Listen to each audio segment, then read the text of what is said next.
claim that he was both human and divine can survive another 2,000 years.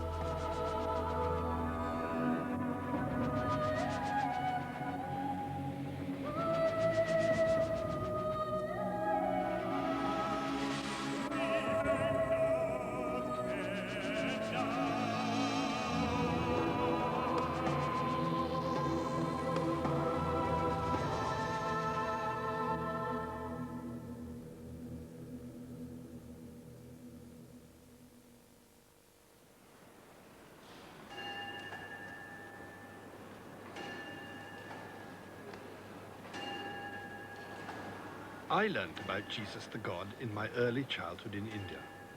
I lived in a big house in Calcutta for my first 9 years. It was a very British life, and Christianity was part of it. I was brought up to accept the story of God living among us, dying for us because he cared for us so much, and going back to heaven with the promise that we could go there too. The reason Jesus is so durable is that Christians have believed this story, that he was divine. This was a once-only appearance, and of course made Jesus unique.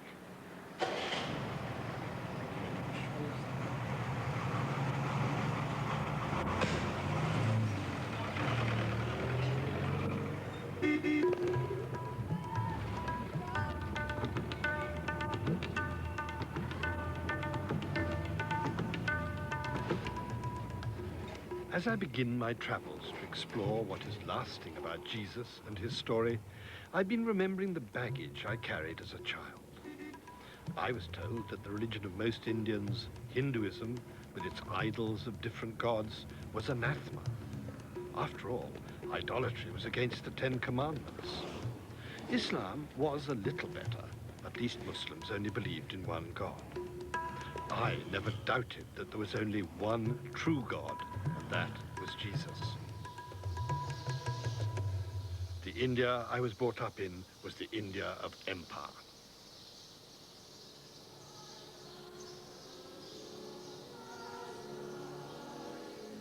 The Christianity the British brought here was the Church Triumphant, linked to what we thought was our imperial mission to civilize India.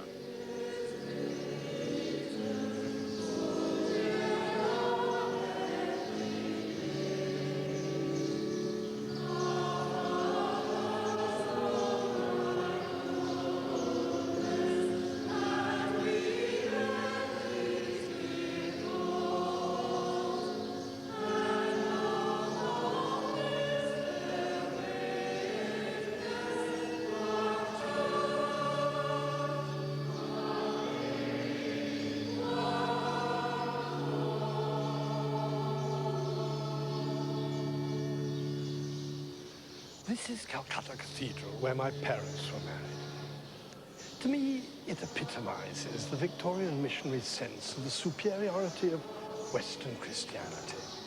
It's built like a Western church. There's hardly any trace of India in the architecture.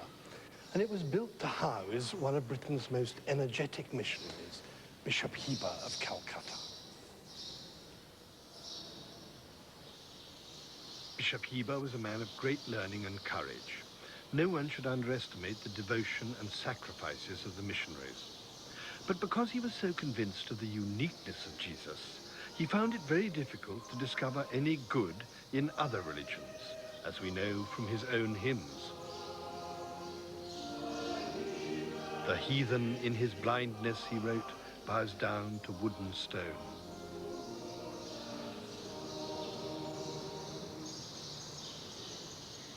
Give thanks to God for the Church of Jesus Christ. You have built us up, O God, into the temple of worship. Give us, Holy Spirit, to know there is no other foundation for us than Jesus Christ, Rock, the Redeemer.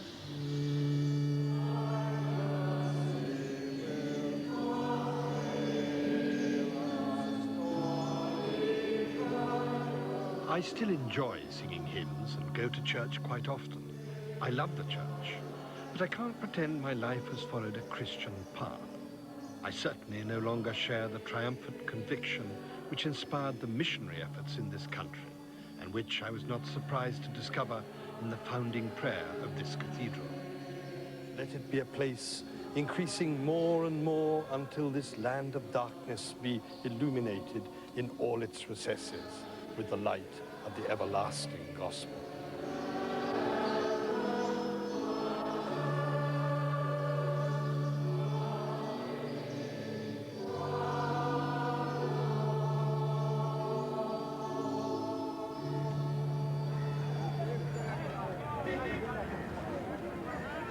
Although the Christian assumption of superiority remains, the late 20th century is a world of many faiths living side by side. How then can Christians today interpret the uniqueness of Jesus, which is affirmed so strongly in St. John's Gospel? Jesus said to him, I am the way, the truth, and the life. No one comes to the Father but by me.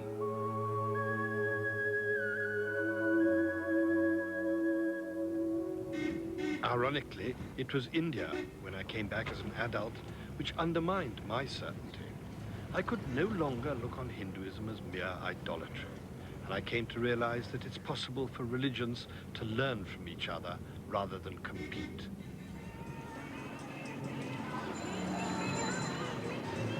Christianity has always been competitive because it claims there has only been one incarnation of God, Jesus. In India, it's believed there have been many incarnations, and they continue to this day. I'm going to see a man whose followers believe he's a living God, the claim that was made for Jesus.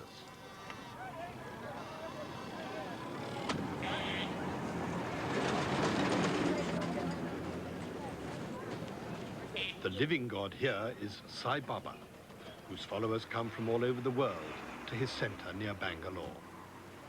Isn't it odd? There aren't just souvenirs of one god, Sai Baba, on sale.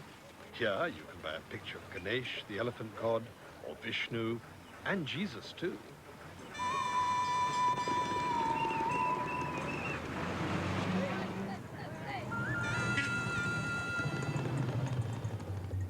In my life as a journalist, I tended to scoff at India's godmen.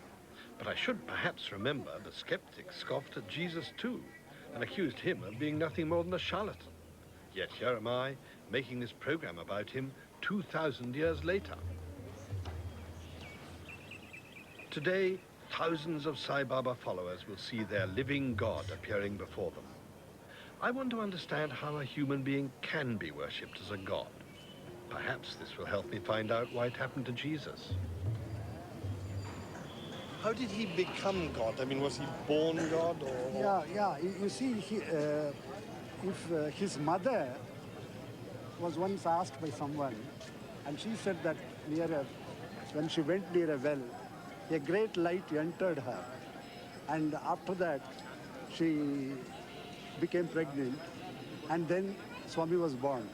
So it is, his birth is called a pravesha, or entry, not an entry by God. Not a birth, something like that. So it was a divine. It was a divine. Almost like Mary's. Origin, divine origin. The same as Mary's virgin birth, in a way. Yeah, something like that. The same as Jesus' virgin birth, the same sort of thing. It's an authentic account given by his mother.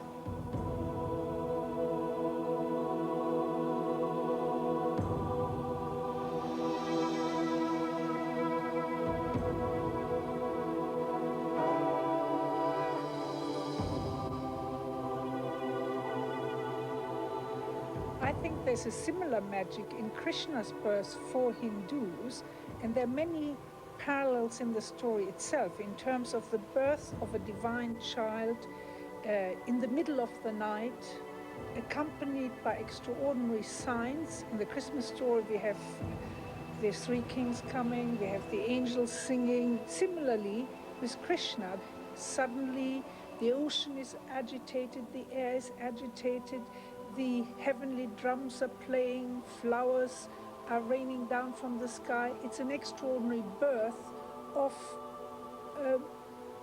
the cosmic God, the cosmic Vishnu, in the form of a small human babe. Ursula King is a professor of comparative religion who studied in India. in the Christian story, you have the tyrant Herod, who fears that his rule will come to an end through the birth of this child. And in Krishna's story, you have the tyrant Kamsa, who again, you have the same prophecy. There are basic religious themes here, which are expressed through legends and stories, so that wherever you have an extraordinary human being in a particular religion or in a particular culture, you get these legends accruing around the person. People tell the stories. It's embedded in narrative. It's embellished. It is handed down from one generation to another. The stories came into being as a sort of natural organic growth. What does that say then about the Christian claim that Jesus is the exclusive way, the one way to God? The theological claim about Christ is really going beyond the stories and giving them a particular meaning and interpretation. I mean, too much on a sort of factual event basis, which I don't think is helpful from a religious point of view, because what you lose is a lot of the substance and the mystery. You know, you could talk about not the universal significance of Christ is so much as universal mystery, but the mystery of God for the Hindu comes across in all the stories about Krishna. Now, the mystery of God, we have lost a lot of that in the West.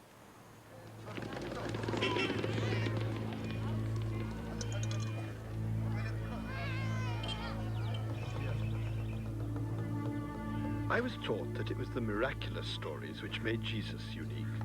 But they turn out to be what he has in common with other gods. Sai Baba is still alive, and yet his story is already shrouded in myth. We simply don't know very much about the facts of Sai Baba's childhood. If it's difficult to know what happened to him, imagine how much harder it is to discover anything about Jesus' early years.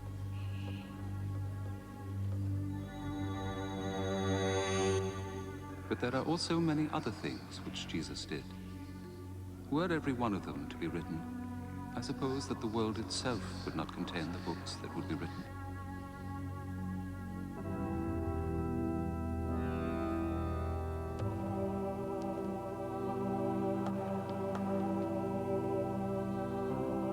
Legends abound about Jesus' so-called missing years, his childhood to the age of 30, when, as St. Luke says, he began his work. According to one legend, he came to India and discussed theology with Brahmin priests.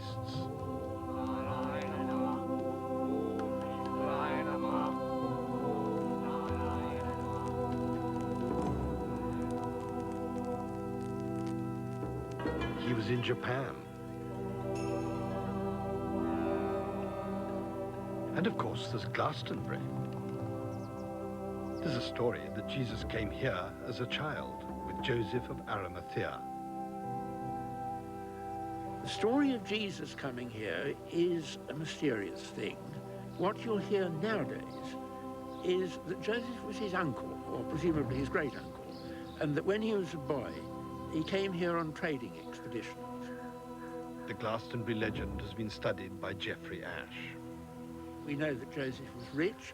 Some people think that it was Cornish tin or some kind of British product, and that Jesus was here during the last years. The story is localised at Glastonbury. It's also localised at Priddy, which is a village up on the Mendip Hills to the north. Now, it's a strange story. There is no trace of this in the Middle Ages. If there had been, you can imagine what the monks of Glastonbury would have made of it, but they never mention it. I don't know when it starts. It's possible that William Blake refers to it, and did those feet in ancient time walk upon England's mountains green, but it doesn't seem to become at all popular until the last century or two, and nobody quite knows where it comes from.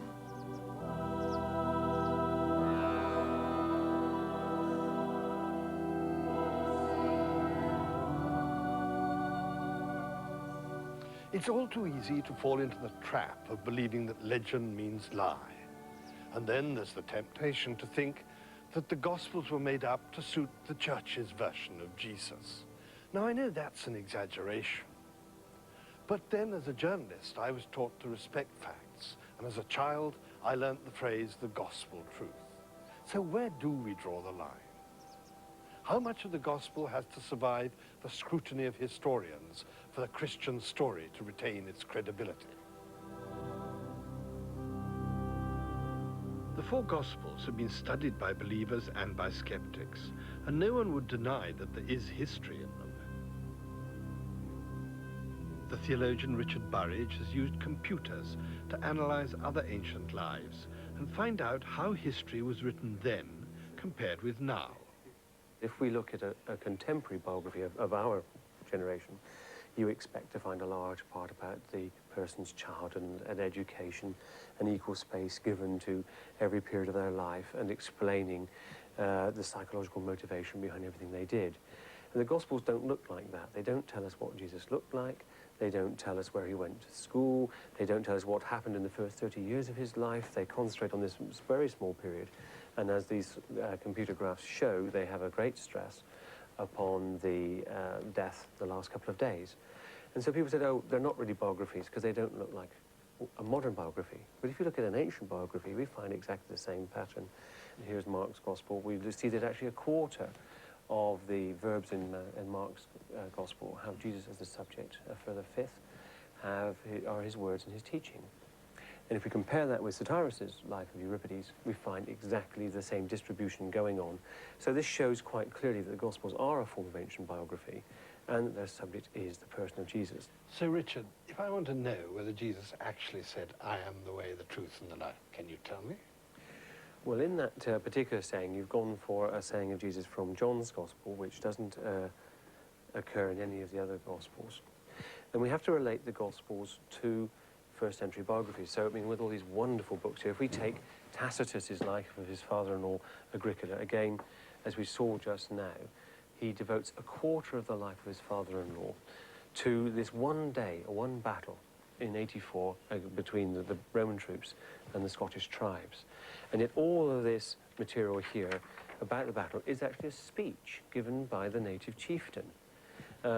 It doesn't tell us any of the facts, the 20th century. It doesn't tell us what day it was, where this mountain was, what the strategy was. Instead we get this long speech explaining what's really going on.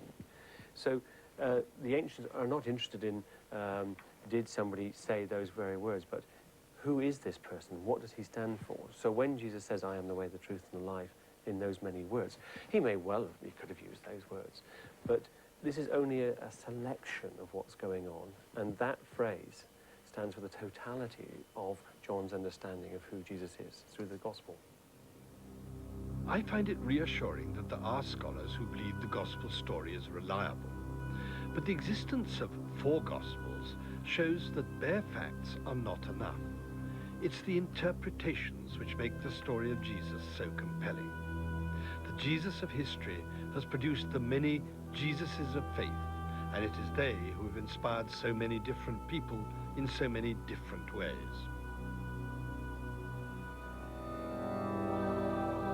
The strength of his story is the poetry, the art, the legends that it still inspires. India has taught me that. Whatever these legends represent in the way of historical truth, the important thing for me anyway is that the Jesus of history is also somehow related to the cultural and historical reality of India. And when I have represented Jesus as an Indian, it's been more from the angle that he is relevant to India, that Indians can find in him somebody who can speak to them. Jyoti Sai is one of India's most renowned Christian artists and also a Catholic theologian.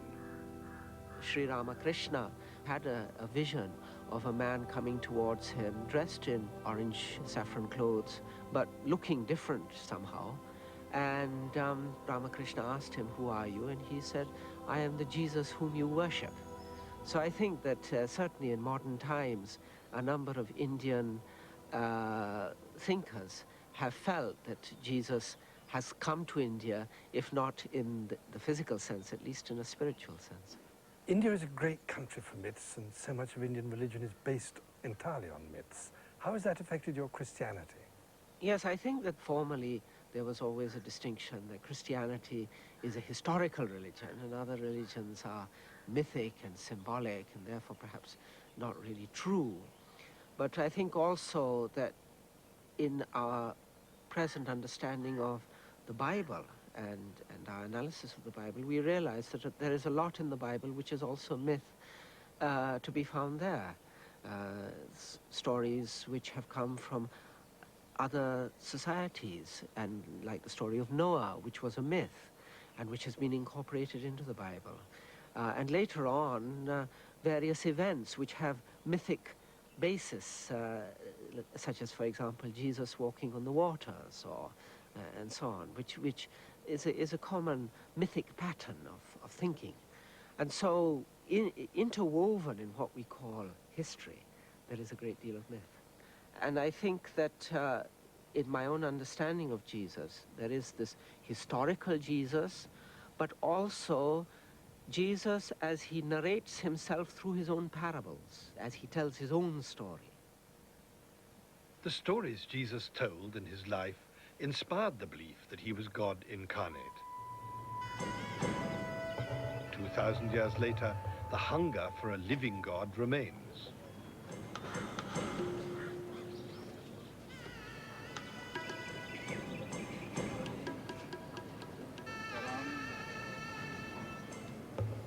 I'm queuing to see someone who is clearly human, yet believed by the thousands here to be a god. But even a god can't guarantee his own security. We must all be screened.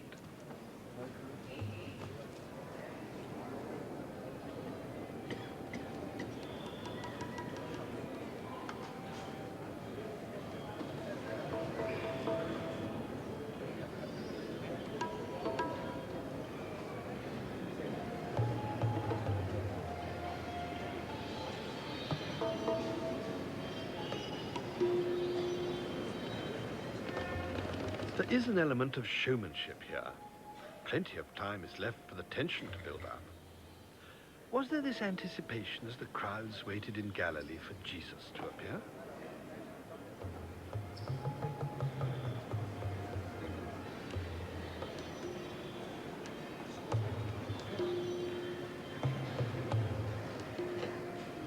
It would be easy to dismiss this as a spiritual con trick, but Sai Baba's followers are quite ordinary people, not freaks, and he seems to awaken in them a recognition of their own closeness to God.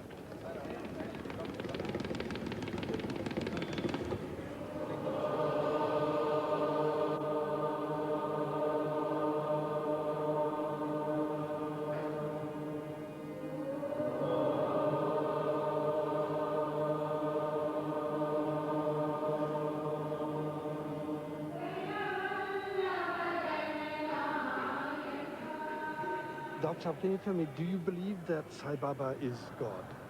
Yes. It's something that happens inside when truth is seen. He can do so many things which are beyond human control. It's something that's there already, but all of a sudden it's awakened.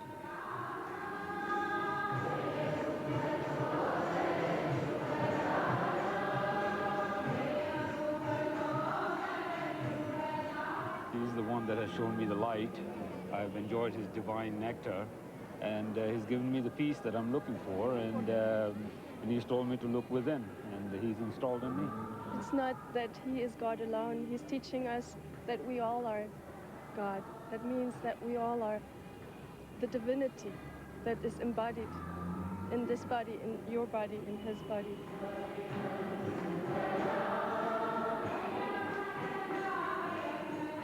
Then you see him in the white light.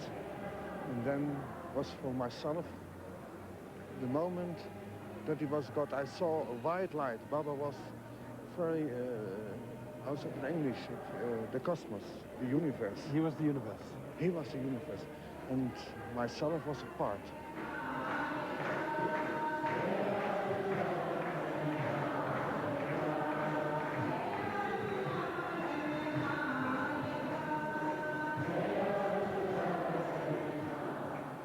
He said some words to me. Within 2 seconds, I said, "Yes, Swami," and tears came out of my eyes, and it was my inner voice. It was not me. He's awakened in me the truth and the love. The love is the most incredible thing about him. It's just like all of a sudden you're alive. Do you believe that Sai Baba is God in the same way as Jesus was God? Yes?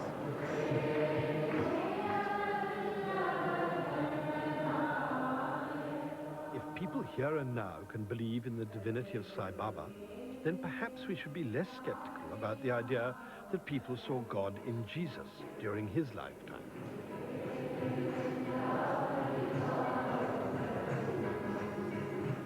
Sai Baba recognized that he was special when he was 13. Jesus when he was 12, apparently.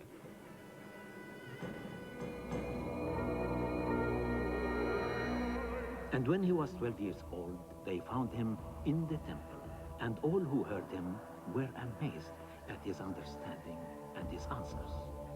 And he said to them, "How is it that you sought me?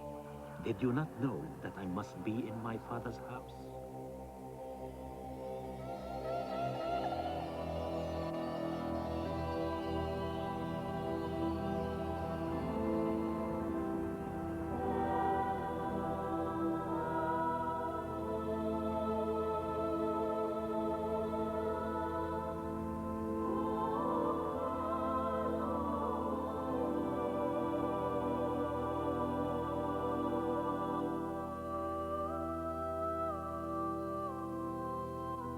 That story of Jesus in the temple, indicating that he did think he was specially close to God, is only in Luke's Gospel. The other three Gospels don't mention the incident, but all the Gospels raise the question of Jesus' relationship with God. When Jesus died, did he think he was God? I think if we say, did he think he was God, that at once throws our culture off in the wrong direction, because we use the word God to mean this being who's miles up in the sky somewhere. Tom Wright is a New Testament scholar and Anglican priest. But for the Jews, there was the one true and living God who was intimately present with his people, as well as being utterly transcendent. And the Bible is full of, the Jews' Bible that Jesus knew as the Bible, is full of pictures of this God coming back to his people, both to judge all that is wrong in their society and to rescue them at the deepest level.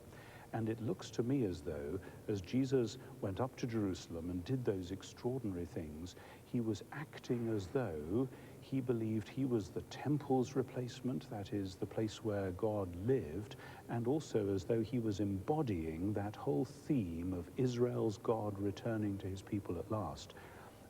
I believe this was something he was aware of as a matter of vocation, that he had to do and be what, according to his Bible, only God does and is. And that was an extraordinarily scary vocation. He knew he might be blaspheming and that it would cost him his life, and it did.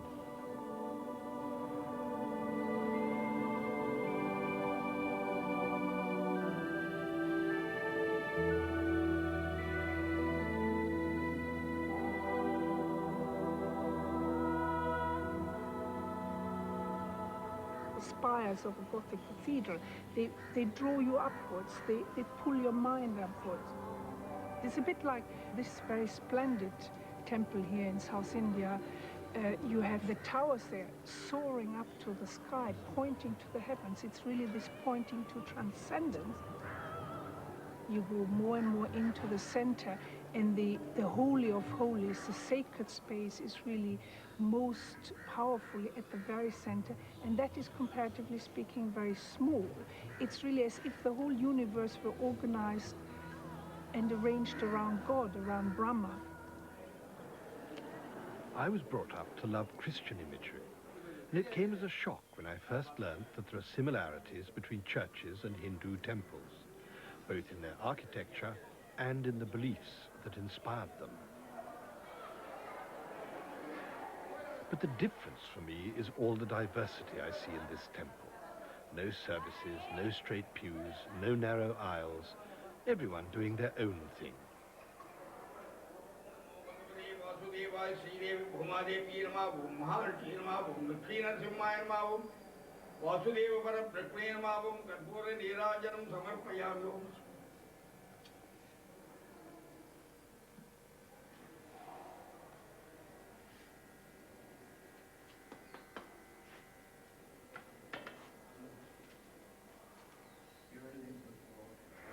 are many parallels in our Christian attitude to God and the Hindu attitude to God between, let's say, the presence of God in the Eucharist, the communion, and there's certainly lots of parallels in terms of the function of the temple and the church and the nature of worship and prayer. And what is perhaps stronger in Hinduism is meditation, more than we have in the Christian church. But I think in terms of Jesus the teacher, Jesus the wise person, Jesus who is the healer, Jesus who is the friend, Jesus who is the person who feeds people, that's very strong in the Hindu tradition. And I mean, there are certain aspects in the stories about the gods that bring this also out, that God feeds us, that God heals us, that God protects us.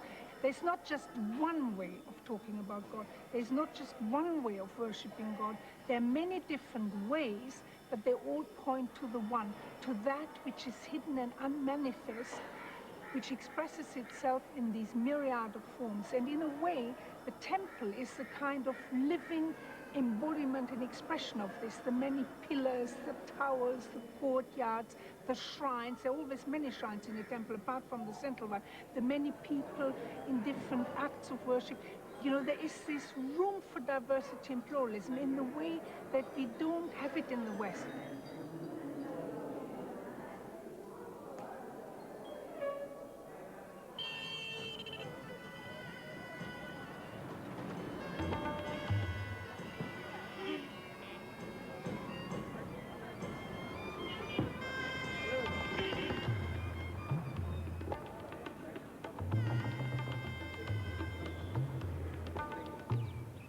I believe that all gods, all religions are one. It's the form that you want to believe in. All the different forms of God, it's all the same to me. I've believed in Krishna, Shiva, and Jesus Christ, and everybody, but Baba has shown me the light through his form. What Jesus or the others did for me is that they all believe they had the only truth. Yeah, and Sai Baba had never said that I have the truth, because he wants to unite all the religions. Sai Baba's symbol, which incorporates emblems of different religions, expresses the diversity of his faith. What he is saying is that all roads lead to God. Actually, a large number of people who have come here, who are Christians, have understood Christianity and Jesus Christ better through the teachings of Swami. The first state is you are messenger of God. You realize that you're divine. The second state is you becoming son of God. And the third is you realize that you are God. And Jesus was realizing in the end of his life, I'm sure that he is one with the Father. I wouldn't really compare him with Jesus. But would you say he was as much God as Jesus was God? I think we're all as much God as Jesus was God. You are as much God as Jesus was, and so am I. So what is the difference between us and Jesus or Swami? Well, that they know it, and we don't.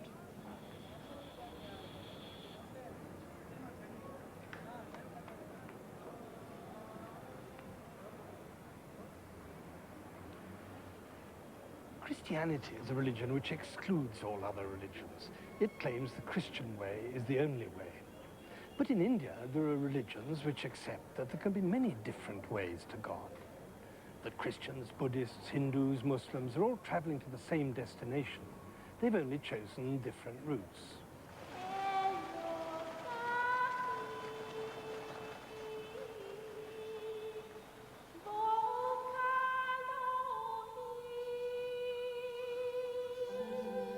There are Christians who believe that India can teach Christianity to go beyond the intolerance that comes from the colonial past.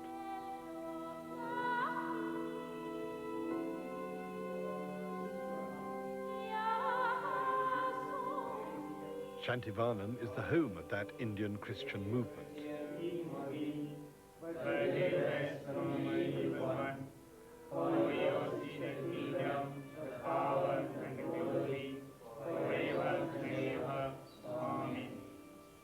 Father Christodas is a Benedictine monk who runs this ashram. Christodas, why do you have all these Hindu rituals in the service which you have in chapel? And why do you dress more like a Hindu than a Christian monk?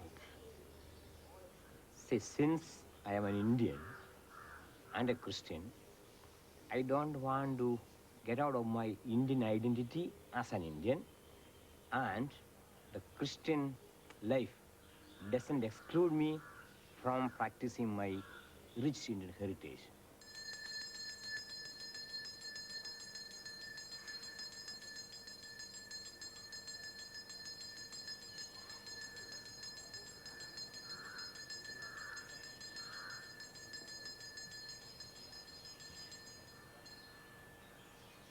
Midday, we are having this Arati.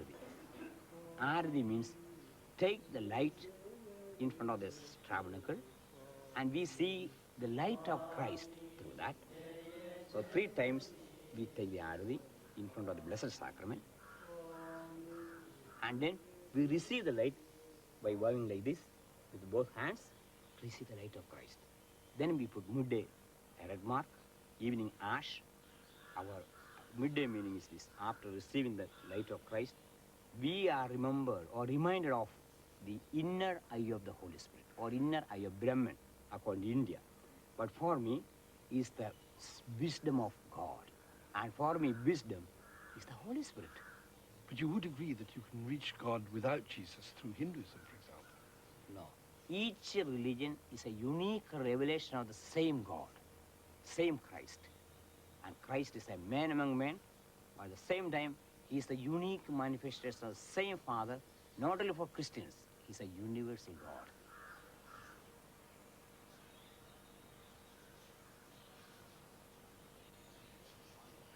Discovering how much two such different religions as Christianity and Hinduism have in common says something to me about the miracle of God. It seems to mean that we're all seeking the same God, whatever our creed, culture, or color. But when Hinduism and Christianity come as close to each other as they do here at Shantivan, there must be a danger of the humanity of Jesus disappearing altogether in a concentration on the divine. For those who seek the Christian way to God, the human Jesus has to be as important as the divine Jesus.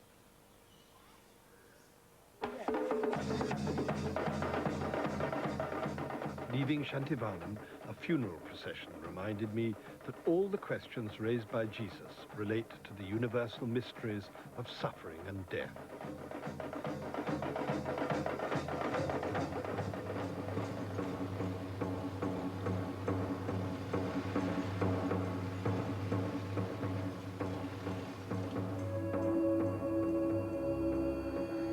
Come to me, all who labor and are heavy laden, and I will give you rest.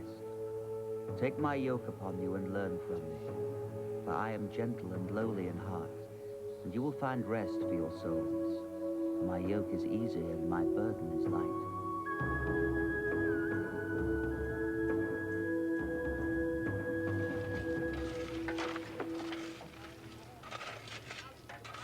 Most of India's Christians suffer, coming as they do from the poorest section of society. They are the Dalits, or former untouchables, who were converted by missionaries, but are still at the very bottom of the social pile.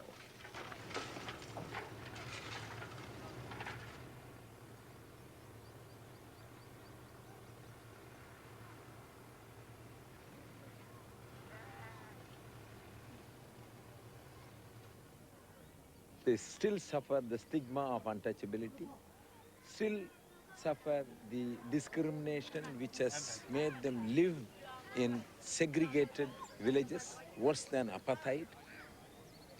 And the people from the Dalit village even today go 30 miles away from Madras, go quite close to this village here. You will find they cannot wear slippers and walk through the caste village. They cannot go ride on a cycle. They cannot be recognized as human beings.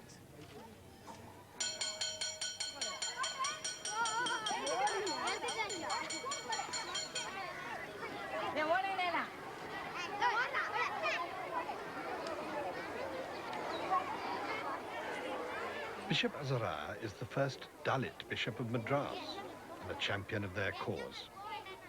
You know, many stories are repeated. School child, a Dalit girl rides a cycle and goes with, immediately some people come and stop her and rape her.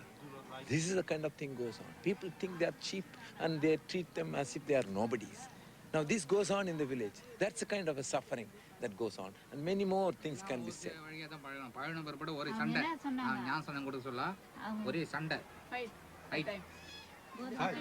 I am a Dalit. I am close, very near to Jesus. Do you think Jesus is a Dalit? Yes, of course, he is a Dalit. That's why I'm very happy.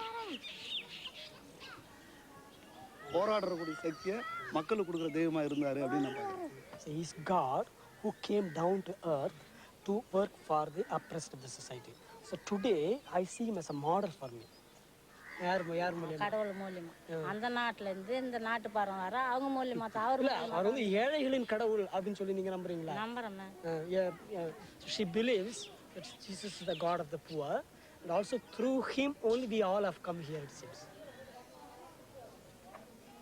He's died. To save you Yes. and your community, Yes, the of Dalits. course, yes.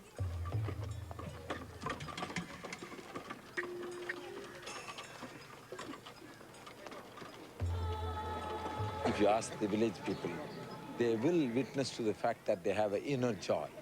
In spite of the circumstances, they have learned to cope with life, with certain hope about life beyond. Not only life beyond, life that comes upon this earth. The beyond, the heaven comes on this earth. The kingdom of God comes upon earth. This kind of an understanding gives them inner joy.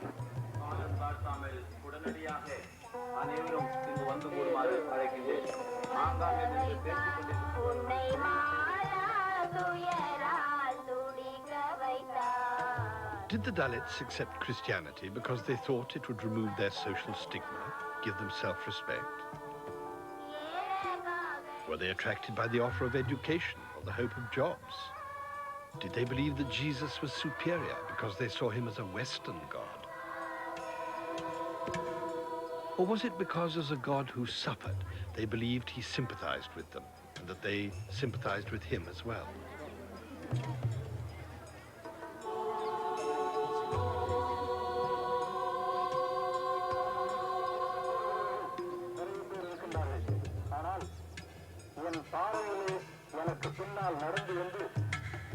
I watched the Dalits following the way of the cross on Good Friday, and I could see how, for poor and outcast people, it's the human sufferings of Jesus which really speak to them.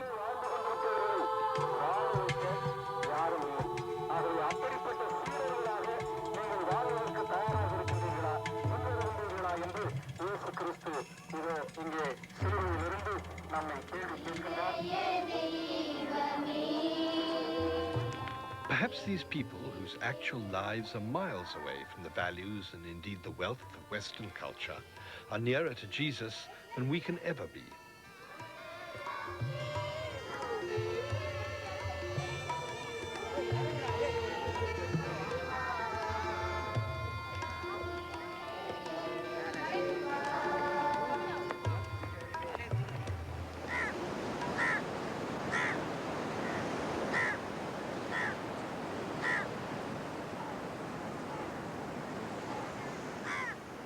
This idea of an ordinary son of a carpenter representing God or manifesting God is, I think, quite a unique idea. That is to say that the experience of very ordinary people reveals something which shows the divine. So that is one aspect of Christ which I think is very significant. The other one is his attitude towards suffering.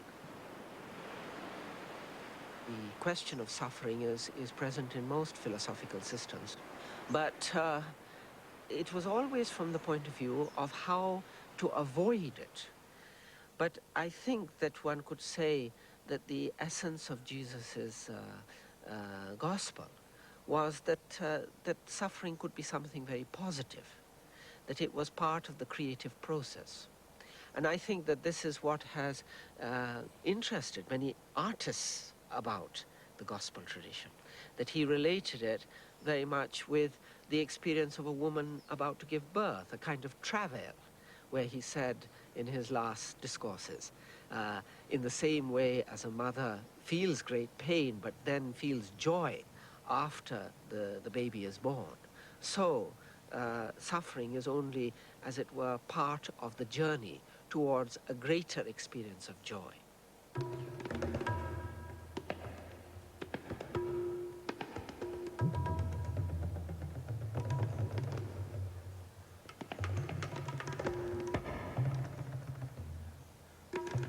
Many people in the West think that their culture is Christian culture, and that's the only possible Christian culture. Whereas the culture of the West probably has nothing particularly Christian about it. So that, so it came to India, the missionaries came to India with an assumption that the culture of Christianity in India would have to be just a copy of the kind of culture which was in the West. So what we are trying to perhaps discover in the church in India is a culture which is not based just on Western standards, but which arises out of our own experience.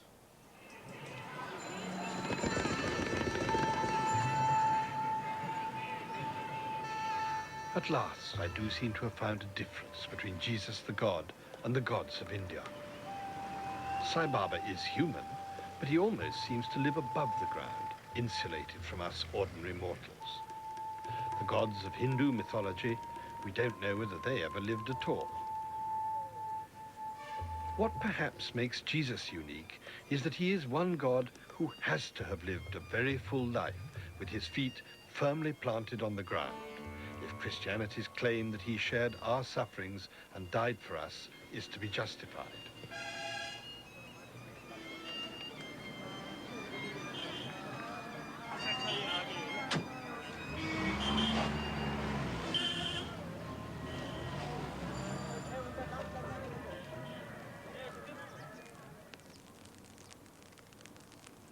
The life of Jesus inspires in us the belief that there is a God who cares for us, who can accompany us on our life's journey. But nowadays, we in the West are reluctant to believe anything that we cannot prove. That means that whether I like it or not, I have to examine what the historians say about the facts of Jesus' life and see where they leave the myth. I can't forget that the claims of Christianity are based on the life of a man who really lived 2,000 years ago.